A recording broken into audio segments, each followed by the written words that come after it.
এই হচ্ছে Kargil war Memorial. আমরা এই জায়গা থেকে এসেছি।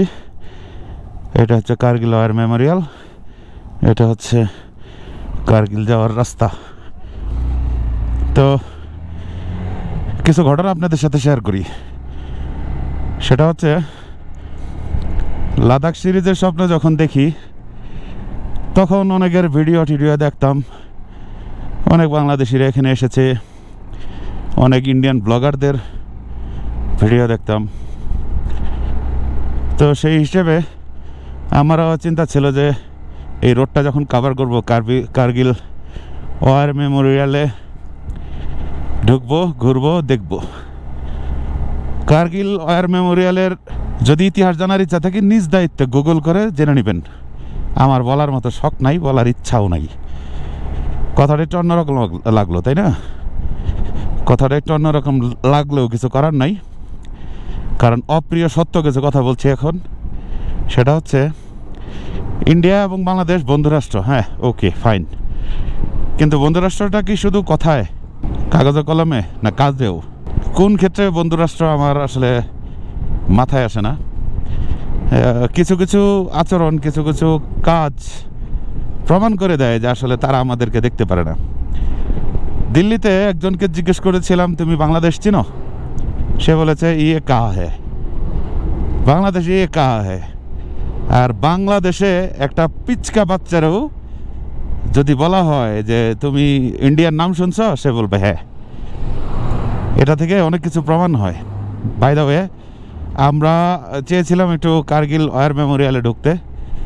তো এই ওয়ার মেমোরিয়ালে ঢোকার সময় আমাদের নানান কন্ডিশন, নানান কিছু বলা হয়। হ্যাঁ, রুলস আছে, তাদের অনেক ধরনের রুলস আছে। আমাদের কাছে পাসপোর্ট চেয়েছে, আমরা পাসপোর্ট দিয়েছি, ফটোকপি চেয়েছে, আমরা ফটোকপি দিয়েছি। তারা এন্ট্রি করলো, এন্ট্রি করার পরে আমাদেরকে জাস্ট বলা হলো যে তোমরা সোজা যাবা অ্যান্ড সোজা আসবা। আমার শুনে মনে হলো যে আমি এখানে চকিদারের কাম লইছি। আমাকে বলা হলো যে তুমি সোজা যাবা, সোজা হবা। তো ঢুকতেই চাইছিলাম না, কিন্তু আমার ট্যুর পার্টনাররা তারা একটু ঢুকতে চাইছিল। আমি ভেতরে, অন্যরা ছবি তুলেছে, বাট আমি পার্সোনালি ছবি তুলি নাই, আমি ভিডিও করতে পারি নাই। এবং সেখানে রেস্ট্রিকশন ছিল যে তুমি আশেপাশে মিউজিয়ামে যাইতে পারবা না, কোনো জায়গায় যাইতে পারবা না। জায়গাটা ছোট, ধরেন কত 500 ফিট, স্ট্রেট রোডটা 500 ফিট হবে। এই 500 ফিট আমাকে সোজা যেতে বলছে। বৈশা ছবি তোলা যাবে না, কাইতে ছবি তোলা যাবে না, ছবি তুললে সোজা হয়ে ছবি তুলতে হবে। আদার সাইডের ছবি তোলা যাবে না, ওই রাস্তারই ছবি তুলতে হবে। আরে ভাই, বললেই হয় যে আপনি যাইতে পারবেন না, আপনি বাংলাদেশে আপনি যাইতে পারবেন না, এত কিচ্ছা কাহিনীর তো দরকার নাই। অথচ আমাদের দেশে ইন্ডিয়ার কেউ যদি এইভাবে যাইতো কোনো মিউজিয়াম বা কোনো মেমোরেবল কোনো প্লেসে, আমরা যদি জানতাম যে তারা ইন্ডিয়া থেকে আসছে বা আদার্স কান্ট্রি থেকে আসছে, আমরা কিন্তু তাদেরকে যথেষ্ট রেসপেক্ট করতাম এবং তাদেরকে যথেষ্ট সুযোগ দিতাম, কারণ তারা ফরেনার। আমরা চাই না যে আমাদের দেশ সম্পর্কে কেউ আজে বাজে মন্তব্য করুক। ভেতরে আসলে রাগ ক্ষোভ যেটাই বলেন, দুটাই হচ্ছে। একটু পরিশ্রম করলাম, একটু হাঁপায়ে গেছিলাম, মনটা একটু খারাপ হয়েছে, ভাবলাম আপনাদের সাথে শেয়ার করি। জানি আমার এই কথাগুলো অনেকের ভালো লাগবে না, অনেকের অনেক ধরনের কমেন্টস করবেন, বাট আমার এটা মনে হয়েছে, আমার কাছে ভালো লাগে নাই, টোটালটাই ভালো লাগে নাই ভাই। না বললে খুশি হইতাম। যদি বলতো যে ইউর বাংলাদেশি, তোমার জন্য পারমিশন নাই, তুমি যেতে পারবা না, তুমি বাংলাদেশি, তাইলেও ভালো লাগতো। মানে সোজা জামু চকিদারের মতো আটটা কাইতে ছবি তুলতে পারবো না, সাইডে ছবি তুলতে পারবো না, এদিকে ছবি তোলা যাবে না, এই রাস্তায় খাড়াইয়া ছবি তুলতে পারবো, যাবা আর আসবা। ये क्या बात है? बाय द वे, ये सब चलो লাদাখ পে চলো।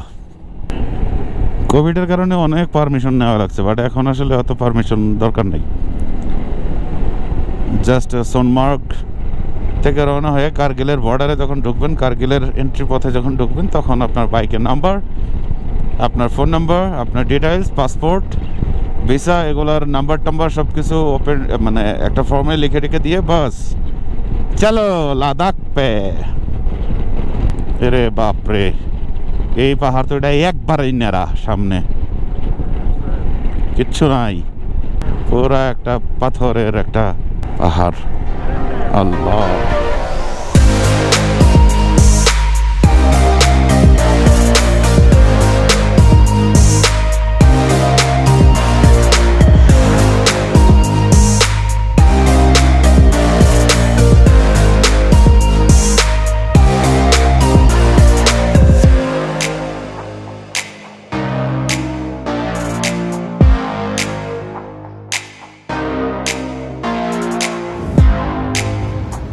Welcome to Kargil. এখন কার্গিল শহরের ঠিক প্রাণকেন্দ্রে আছি। দেখেন শহরটা অনেক সুন্দর, অনেক সুন্দর, অনেক সুন্দর, অনেক সুন্দর। আর আমরা একটা হোটেলে উঠে গেছি। চলেন আপনাদের হোটেলের ভেতরের রুমটা দেখাই। এই হচ্ছে আমাদের হোটেলের রুম। সুন্দর ভিউ, কার্পেটিং করা আছে, সব পাইন গাছের কাঠ দিয়ে এগুলো তৈরি করা। এই দিকে তো পাহাড়ে পাইন গাছের অভাব নাই, যার কারণে পাইন গাছ দিয়ে সব কিছু তৈরি করা। আজকে আমাদের এটা থাকার জায়গা, কালকে আমাদের নতুন ডেস্টিনেশনে যেতে হবে। দেখেন কি অবস্থা চেহারার, মানে আজকে অবস্থা খারাপ, সব কিছু এলোমেলো হয়ে গেছে, আমি সহ এলোমেলো। এখন জাস্ট একটু ফ্রেশ হয়ে একটা ঘুম দিব, আর ভালো লাগতেছে না, প্রচণ্ড টায়ার্ড আজকে। ভিডিওটা যদি ভালো লাগে অবশ্যই পেজটিকে ফলো করবেন এবং ইউটিউব চ্যানেলটিকে সাবস্ক্রাইব করবেন, সেই সাথে লাইক, কমেন্টস, ফলো যা যা করা লাগে করে দিন। কথা বলতে পারতেছি না ভাই, খুব খিদাও লাগছে, টায়ার্ডও খুব। আজকে ভিডিও পর্যন্তই, আশা করি ভিডিওটা ভালো লেগেছে। ভালো থাকেন, সুস্থ থাকেন। আসসালামু আলাইকুম, টাটা, বাই বাই, পিস।